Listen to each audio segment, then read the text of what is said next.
আসসালামু আলাইকুম ওরহমতুল্লাহ। 10 মিনিট মাদ্রাসায় আপনাকে স্বাগতম।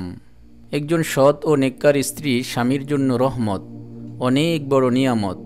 আজ এমন 10 প্রকার স্ত্রীর পরিচয় তুলে ধরব যারা স্বামীর প্রকৃত কল্যাণকামী, স্বামীর উন্নতির সোপান এবং স্বামীর জন্য সর্বশ্রেষ্ঠ সম্পদ। রাসূলুল্লাহ সাল্লাল্লাহু আলাইহি ওয়াসাল্লাম যাকে দুনিয়ার সবচেয়ে উত্তম সম্পদ হিসেবে ঘোষণা করেছেন। স্ত্রী হিসেবে একজন নেককার নারী তালাশ করা সকল পুরুষের কর্তব্য, আর প্রতিটি নারীর কর্তব্য স্বামীকে দিনের কাজে পরিপূর্ণ সহযোগিতা করা। আদর্শবান স্ত্রীর 10টি গুণ। নম্বর 1, সে স্ত্রী স্বামীর প্রকৃত কল্যাণকামী, যে তার স্বামীর দুনিয়াবী উন্নতি কামনার সাথে সাথে স্বামীকে জাহান্নামের আগুন থেকে বাঁচাতে মন প্রাণ দিয়ে চেষ্টা করে।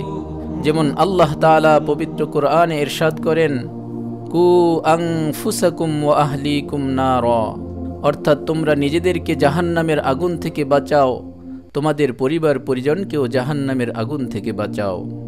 অতএব স্বামী যদি নামাজ, রোজা ও ফরজ ইবাদতের ধার না ধারে, তখন একজন প্রকৃত কল্যাণকামী স্ত্রী নিজের ধার্মিকতা ও ভালোবাসা দিয়ে স্বামীকেও ধার্মিক বানাতে সক্ষম হতে পারে এবং নিজেও বাঁচতে পারে, স্বামীকেও বাঁচাতে পারে অনন্তকালের জাহান্নামের সাজা থেকে।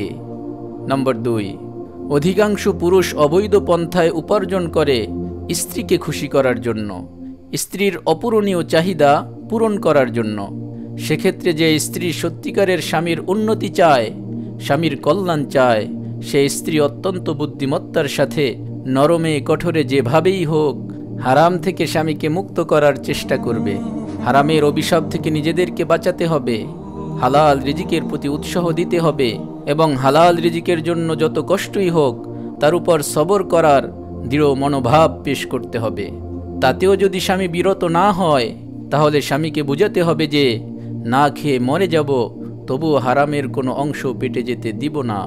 কিন্তু স্ত্রী যদি স্বামীর অবৈধ উপার্জনে আরও উৎসাহ দেয়, অল্প কিছুদিন রাজার হালাতে চলা যায়, কিন্তু পরবর্তীতে নেমে আসে তাদের জীবনে দুর্বিষহ যন্ত্রণা, জেল জরিমানার ভয়, সন্তান বিগড়ে যাওয়ার ভয়, বড় বড় দুরারোগ্য ব্যাধির ভয়, পরকালীন আযাবের ভয়। নম্বর 3, অল্পেতুষ্ট স্ত্রী। যদিও ইসলামী বিধান মোতাবেক স্ত্রীর যাবতীয় ভরণ পোষণের দায়িত্ব স্বামীর উপর আরোপিত, তথাপিও স্ত্রীর দায়িত্ব স্বামীর সামর্থ্যের দিকে তীক্ষ্ণ দৃষ্টি রাখা। যে স্ত্রী স্বামী অল্প দিলেই তাতে খুশি থাকে, সেই স্ত্রীর স্বামী কখনো বিপথগামী হয় না।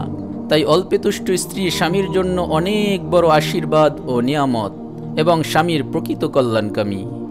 নম্বর 4, স্বামীর সম্পদের হেফাজতকারী।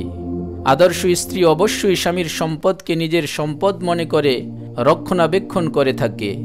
রাসূলুল্লাহ সাল্লাল্লাহু আলাইহি ওয়াসাল্লাম ইরশাদ করেন, যে ব্যক্তিকে 4টি নিয়ামত দেওয়া হয়েছে সে ইহকালে ও পরকালের মঙ্গলের অধিকারী হয়েছে। আর তা হলো কৃতজ্ঞ হৃদয়, আল্লাহকে স্মরণকারী জিহ্বা, বিপদে ধৈর্য ধারণকারী শরীর ও মন। বাধ্যগত স্ত্রী যে তার স্বামীর দেহ ও তার সম্পদের ব্যাপারে বিশ্বাসঘাতকতা না করে। নম্বর 5, সন্তানদের উত্তম শিক্ষাদান।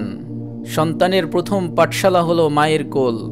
একজন আদর্শ মা তার সন্তানকে ছোট থেকে যে শিক্ষায় শিক্ষিত করবে, সেটাই তার সারা জীবনের জন্য পাথেয় হয়। তাই একজন সুশিক্ষিত মায়ের সন্তানও সুশিক্ষিত হবে, যা একজন স্বামীর জন্য অনেক বড় পাওয়া। নম্বর 6, স্বামীর অনুগত স্ত্রী। স্বামী স্ত্রী একই দেহে 2টি অঙ্গ, দুজনের সমন্বয়ে একটি নতুন সংসারের সূত্রপাত হয়। প্রত্যেকেই প্রত্যেকের নিকট অধিকার প্রাপ্ত, তবুও স্বামী স্ত্রীর উপর কর্তৃত্বশীল। কোরআনের ভাষায় আর রিজালু কাওয়ামুনা আলান নিসা, অর্থাৎ পুরুষ নারীর উপর কর্তৃত্বশীল। সূরা নিসা আয়াত নম্বর 34। আল্লাহ পাকের নির্দেশ স্ত্রীর নতশিরে মেনে নিতে হবে। তার বিপরীত কাজ করলে পারিবারিক শান্তি শৃঙ্খলা প্রতিষ্ঠা অসম্ভব। যদি কোনো মহিলা অহংকারবশত স্বামীর কর্তৃত্ব মেনে নিতে অস্বীকার করে, তাহলে এই পরিবারের কোনো শান্তি প্রতিষ্ঠিত হবে না। স্বামীর কর্তৃত্বের ব্যাপারে রাসূলুল্লাহ সাল্লাল্লাহু আলাইহি ওয়াসাল্লাম ইরশাদ করেন, যদি নির্দেশ দিতাম তাহলে স্ত্রীকে নির্দেশ দিতাম, স্বামীকে সিজদা করতে। রাসূলুল্লাহ সাল্লাল্লাহু আলাইহি ওয়াসাল্লাম অন্যত্র ইরশাদ করেন, কোনো মহিলা যেন তার স্বামীর উপস্থিতিতে তার অনুমতি ব্যতীত ফরজ রোজা ছাড়া অন্য কোনো রোজা না রাখে। তিরমিজি। সুতরাং একজন অনুগতা নারী সত্যিকার অর্থেই স্বামীর জন্য বড় নিয়ামত। নম্বর 7, ধৈর্যশীলতা। ধৈর্য একটি মহৎ গুণ। ধৈর্য সাফল্যের সোপান। একজন ধৈর্যশীলা স্ত্রী পরিবারের সকলকে যে কোনো ধরনের মারাত্মক বিপর্যয় থেকে রক্ষা করতে পারে। প্রবাদে বলে, যে সহে সে রহে। উদাহরণস্বরূপ বলা যায়, স্বামী যদি কোনো কারণে ক্রোধের বশবর্তী হয়ে স্ত্রীকে কোনো কটু কথা বলে ফেলে এবং স্ত্রী তাৎক্ষণিকভাবে উত্তপ্ত জবাব না দিয়ে একটু ধৈর্য ধারণ করে এবং স্বামীর ক্রোধ প্রশমিত হলে মিষ্টি স্বরে প্রতিবাদ জানায়, তাহলে স্বামী তার কৃতকর্মের জন্য অনুতপ্ত ও লজ্জিত হবে। এতে স্ত্রী নিজে যেভাবে একটি আসন্ন অঘটন থেকে নিজেকে রক্ষা করতে পারে, তেমনি পরিবারকে একটা ধ্বংসাত্মক পরিণতি থেকে বাঁচাতে পারে। মহান আল্লাহ ইরশাদ করেন, ইন্নাল্লাহা মা'আস সাবিরিন, অর্থাৎ নিশ্চয়ই আল্লাহ ধৈর্যশীলদের সাথে আছেন। সূরা বাকারা। নম্বর 8, সত্যবাদিতা ও কোমলতা। সত্যবাদী ও মিষ্টভাষী মানুষ সর্বত্রই সমাদৃত।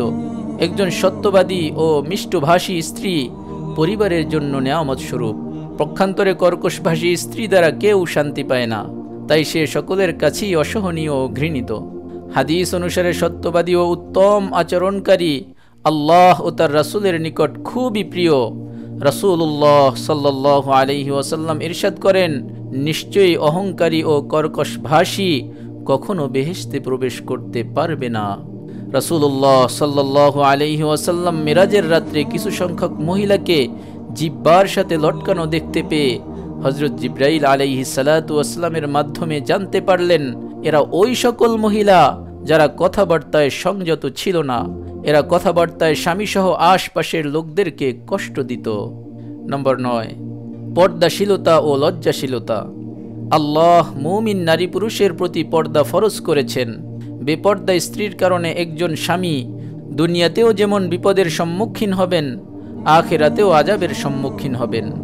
সুতরাং একজন স্ত্রী পর্দা করে শুধু নিজেকেই রক্ষা করে না, বরং সে তার স্বামীকে দুনিয়া ও আখিরাতের বিপদ থেকে রক্ষা করে।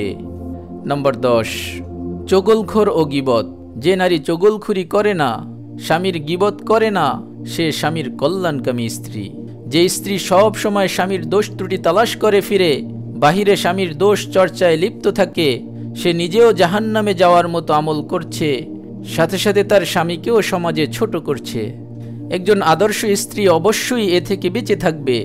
উপরোক্ত গুণাবলী যে নারীর মধ্যে থাকে, সেই একজন উত্তম আদর্শ স্ত্রী হিসেবে মর্যাদার আসন অলঙ্কৃত করতে পারে এবং বয়ে আনতে পারে স্বামীর সংসারে বেহেশতের শান্তি, আর স্বামীকে দুনিয়াবি ও আখিরাতের জন্য পরাতে পারে সাফল্যের ও মর্যাদার মুকুট। জাযাকাল্লাহ জাযাকাল্লাহ।